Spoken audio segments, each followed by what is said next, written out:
የቻይናው የኤሌክትሪክ ተሽከርካሪዎች አምራች BYD በ2003 ነበር ወደ ኤሌክትሪክ መኪና አምራችነት የተሸጋገረው።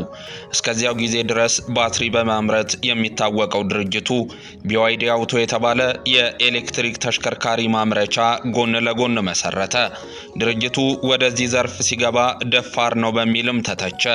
አቅም እንደሌለው በመጥቀስም የትም እንደማይደርስ ተተንብዮም ነበር። BYD አውቶ በመጀመሪያዎቹ ወቅቶች ባጋጠመው ኪሳራ እና ውድቀትም ተስቆበታል። ነገር ግን በአጭር ዓመታት ውስጥ ይህንን ገለባብጦ የዓለምን የኤሌክትሪክ መኪና ገበያ ለመቆጣጠርም የበቃ ሆኗል። BYD በ2005 ነበር የመጀመሪያ የኤሌክትሪክ መኪና ሰርቶ ያቀረበው። በ2009 ደግሞ ሃይብሪድ የሚባሉትን በነዳጅም በኤሌክትሪክም የሚሰሩ ተሽከርካሪዎች ሞዴሎችን አመረተ።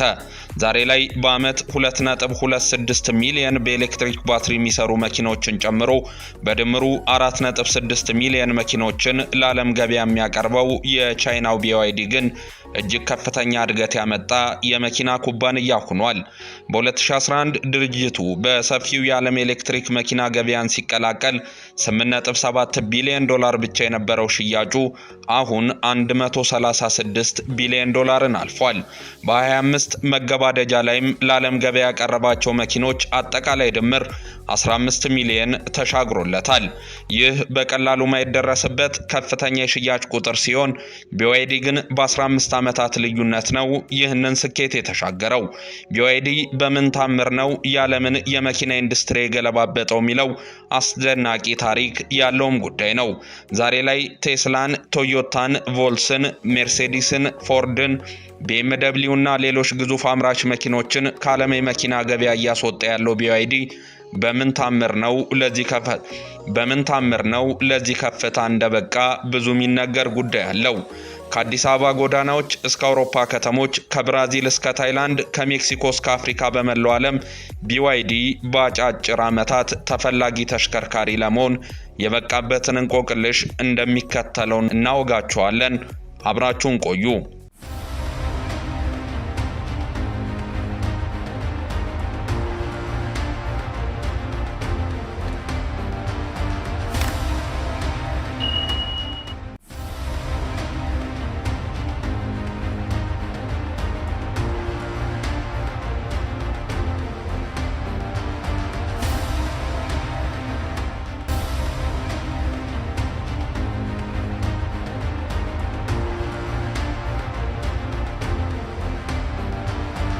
በ2025 ብቻ 4.6 ሚሊዮን ተሽከርካሪዎችን ያመረተው የቻይናው BYD $136 ቢሊዮን የሚያስገባ ድርጅት ለመሆን ችሏል።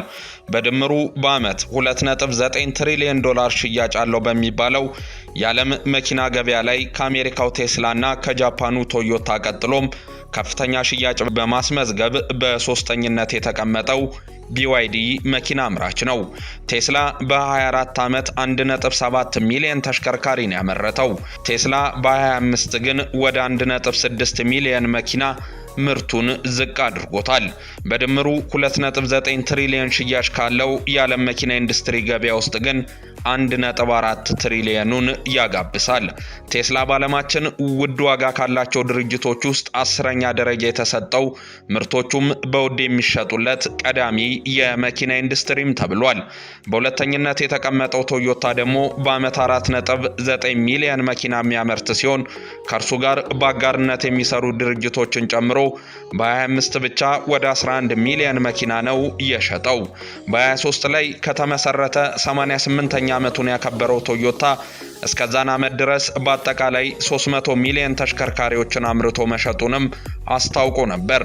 የዓለማችን ስመጥሩ መኪና አምራች የጃፓኑ ቶዮታ አሁንም ቢሆን በዓለም አቀፍ ደረጃ 61ኛ ውድ ዋጋ የሚሰጠው ድርጅት ተብሏል።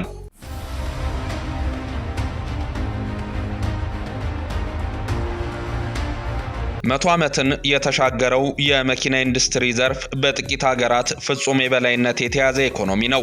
ዘርፉ ውስብስብ ቴክኖሎጂና እውቀትን እንዲሁም ግዙፍ ማምረቻን መገንባትም የሚጠይቅ ነው። አሜሪካ፣ ጀርመን፣ ጃፓን አለፍ ሲል ደግሞ ጣሊያን፣ ፈረንሳይ፣ ስዊድንና ሩሲያ በዚህ ዘርፍ ለረጅም ጊዜ ፍጹም የበላይ ሆነው ኖረዋል። ዘርፉ ለአምራቾቹ ከሚያስገባው ገቢ ባለፈም መኪና አምራች ለመሆን መብቃት ለአንድ ሀገር ታላቅ ክብርና ኩራት ተደርጎ የሚታይ ጭምር ነው።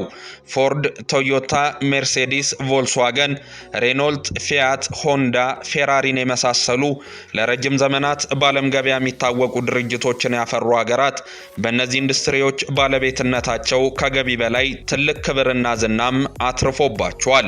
እንደ ደቡብ ኮሪያ ያሉ ሀገራት ወደዚህ ካምፕ ሲቀላቀሉና እንደ ሁንዳይ፣ ኪያ፣ ጄንሲስን የመሳሰሉ መኪኖችን ለዓለም ሲያስተዋውቁም ጉር ተብሎ ነበር።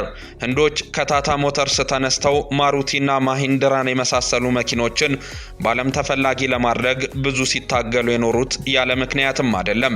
ልክ እንደዚሁ ዘግየት ብለው ወደ መኪና ማምረት ኢንዱስትሪ የገቡት ቻይናዎችም በከፍተኛ ትጋት የገነቧቸው እንደ BYD፣ xiaomi እና ጂሊ ባሉ መኪና ኢንዱስትሪዎቻቸው ዛሬ ላይ ዓለም አቀፍ ኩራትና ክብርን እያገኙባቸው ይገኛል። ኢትዮጵያ እንኳን መኪና መርፌ አታመርትም ሲባል እንደኖረው ሁሉ እነ ቻይና፣ ደቡብ ኮሪያና ህንድም የሆነ ዘመን ላይ መኪና ለማምረት ገና ብዙ ይቀራቸዋል ይባሉም ነበር። ዛሬ ላይ ግን እነዚህ ሀገራት ታሪክን የለወጡ ሲሆን በተለይ ቻይና የመጪው ዘመን የዓለም መኪና ኢንዱስትሪን የምትቀይር ተብላለች። ከዚህ የቻይና ታሪክ በተለይም ከBYD ተሞክሮ ኢትዮጵያ ብዙ ተሞክሮን መነሳሳትም እንደምታገኝ ተስፋ እናደርጋለን። በቅርብ ዓመታት BYD በኤሌክትሪክ ተሽከርካሪ ሽያጭ የዓለምን ገበያ ሰባብሮታል። የዓለምን መኪና ገበያ ተቆጣጥራ የኖሩት ግዙፍ የምዕራባውያን ኩባንያዎችም ስጋት ውስጥ እንዲገቡ አድርጓል። በተለይም ከ2020 ወዲህ ባሉት ዓመታት የBYD እድገትና አመጣጥ ሁሉንም ያስፈራ ነበር። ባለፉት 3 ዓመታት ደግሞ ግዙፎቹ የዓለም መኪና አምራቾች በከባዱ ተንገዳግዷል። በ2025 ብቻ የመርሴዲስ ሽያጭ ገቢ በ28 በመቶ አሽቆልቁሎ ወደ 10.8 ቢሊዮን ዶላር መውረዱም ታውቋል። ፖርሽ የመኪና አምራች በዚህ ዓመት 92 በመቶ ትርፉ አሽቆልቁሎ ወደ 3.9 ቢሊዮን ዩሮ መውረዱም ታውቋል። የኔዘርላንዱ መኪና አምራች ስቴላንቲስ ገቢው ከ26 ቢሊዮን ዶላር ማለፍ አልቻለም። ቮልስዋገን ደግሞ በዚሁ ጊዜ ወደ 50,000 ሰራተኞቹን ለመበተን ተገዷል። የጃፓን፣ የደቡብ ኮሪያ፣ የአውሮፓም ሆነ የአሜሪካ መኪና አምራቾች በቅርብ ዓመታት በቻይና መኪና አምራቾች ከባድ የገበያ ውድድር ተደቅኖባቸዋል። በተለይም ደግሞ BYD ኤሌክትሪክ መኪና አምራች ኩባንያ ለሁሉም ከባድ የህልውና አደጋ እየሆነ ነው። የኤሌክትሪክ ተሽከርካሪ ተፈላጊነትን በመላው ዓለም በፍጥነት በማደጉ BYD ከፍተኛ ገቢ ለማግኘቱም ዋነኛው ምክንያት ነው። የዓለም አቀፍ የነዳጅ ገበያ አልተነበይ ባለበት የነዳጅ አቅርቦት መቆራረጥ ተደጋግሞ በሚከሰትበትና የዓለም አየር ንብረት ለውጥ አሳሳቢ ሆኖ ከበካይ የኤነርጂ አማራጮች የመላቀቅ ፍላጎት ከፍተኛ በሆነበት በአሁኑ ወቅት የኤሌክትሪክ ተሽከርካሪዎች ገበያ ደርቶላቸዋል። BYDም በዚህ በጣም ተጠቅሟል።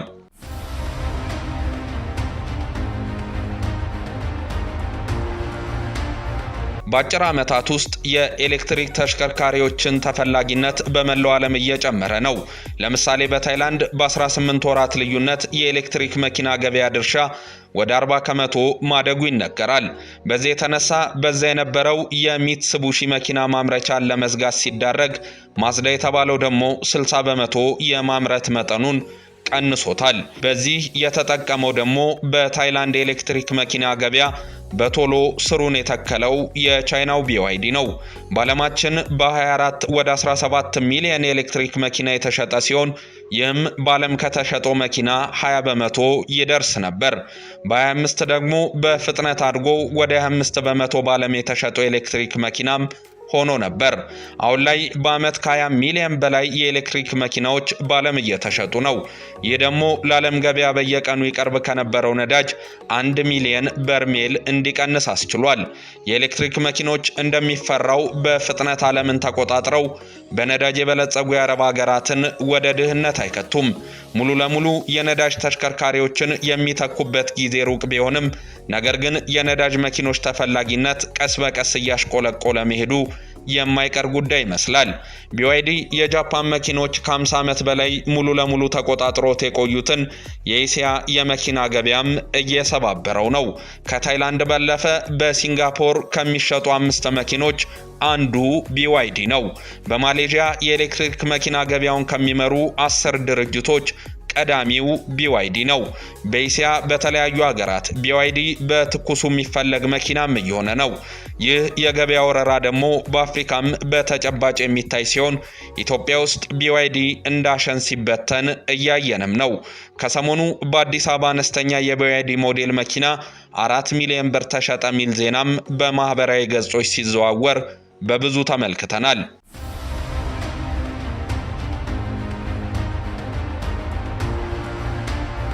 የቻይና የኤሌክትሪክ ተሽከርካሪ የገበያ ወረራ በእስያና በአፍሪካ ብቻ የሚቆም ግን አይደለም።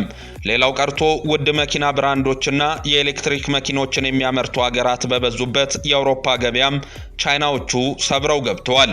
የቻይና የኤሌክትሪክ መኪኖች በአውሮፓ 11 በመቶ የገበያ ድርሻንም ይሸፍናሉ።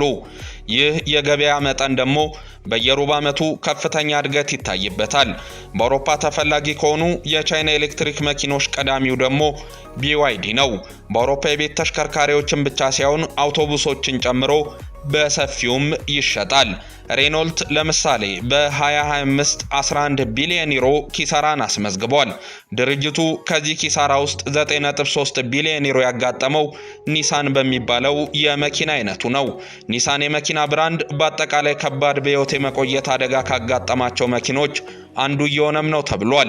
ግዙፉ ስቴላንቴስ በብዙ የአውሮፓ ሀገራት የመኪና ማምረቻዎቹን እየዘጋም ነው።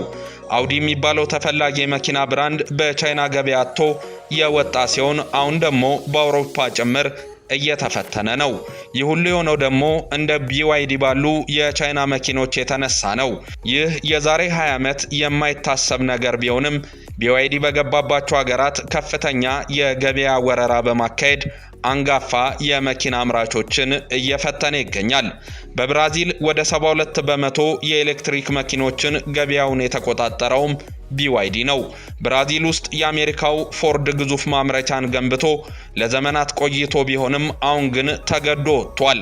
ባረጀውና ፎርድ ጥሎት በወጣው የመኪና ማምረቻ ላይ አዲስና ግዙፍ ዘመናዊ ኤሌክትሪክ መኪና ማምረቻ ዳግም የገነባው BYD እነሆ በተራው የገበያ ንግስናውን ወስዶታል። ይህ አጋጣሚ ምሳሌያዊ መልእክትም ያለው ይመስላል።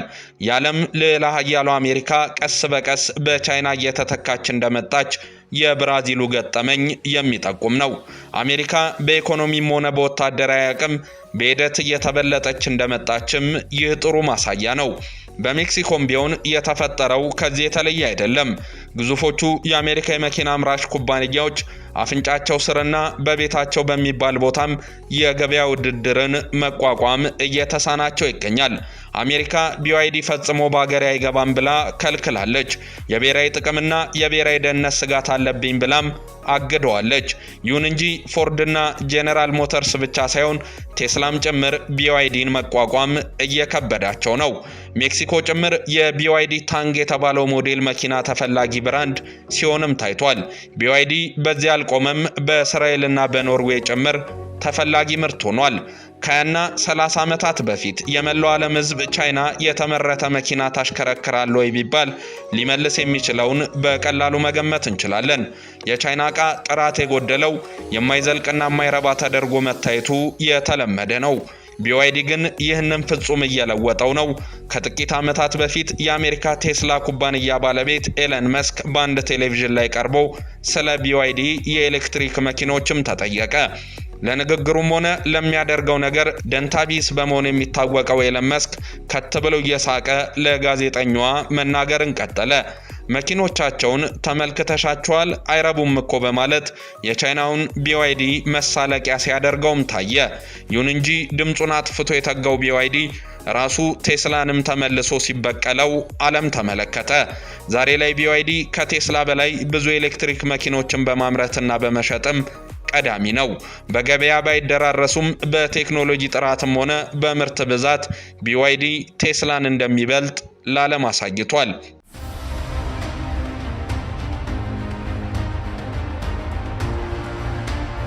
ከ2003 በፊት BYD ባትሪዎችን ነበር የሚያመርተው።